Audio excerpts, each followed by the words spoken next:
Câmara dos Deputados aprovou, então, em primeiro turno, a PEC dos precatórios. Como é que isso está acontecendo? Quem conta pra gente é a Juliana Lopes, que acompanha tudinho de perto.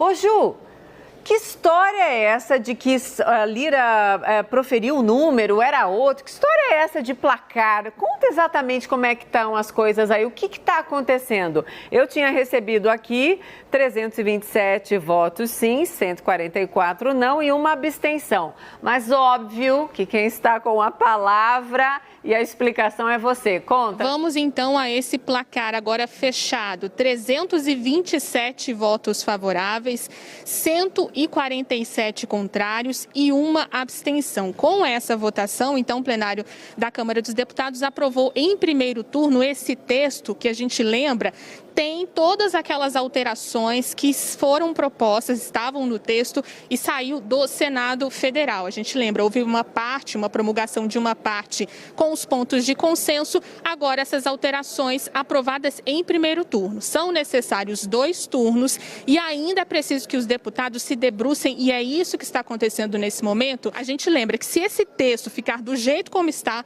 pode ser promulgado, ele garante o Auxílio Brasil como um programa permanente, garante ainda aquela vinculação do espaço fiscal aberto por essa PEC aos programas sociais e também garante parcelamento até 2026, como os senadores queriam, e não 2036, como foi aprovado aqui pelos deputados. Nós continuamos acompanhando a votação, portanto, desses destaques e a gente lembra que, se promulgado, esse texto abre um espaço fiscal de mais de 106 bilhões de reais no orçamento de 2022. É com você. Ótimo, Juliana, obrigada. Foi uma correria aqui, vamos checar o número, então, para não ter nenhuma dúvida. 327 votos sim, 147 não e uma abstenção. Claro, enquanto você olha eu vou falando.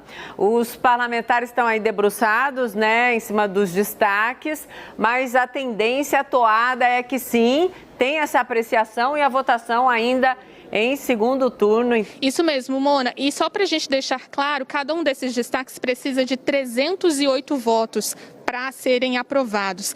Se forem propostas de apenas suprimir partes desse texto, esse texto não precisa voltar para o Senado, mas se houver aí um acréscimo, uma alteração muito grande, aí sim precisa voltar à análise dos senadores. Base governista quer encerrar essa discussão por aqui e já combinar a promulgação, porque ela também depende de uma aprovação lá do Senado Federal do presidente Rodrigo Pacheco. Gente, também quero encerrar essa discussão. Não aguento mais falar de PEC dos precatórios. Muda aqui, muda ali, volta aqui, madatá e relatório. Não aguento. 6 meses que a gente fala todo dia praticamente disso. A gente precisa botar um fim nessa história. Ju, obrigada.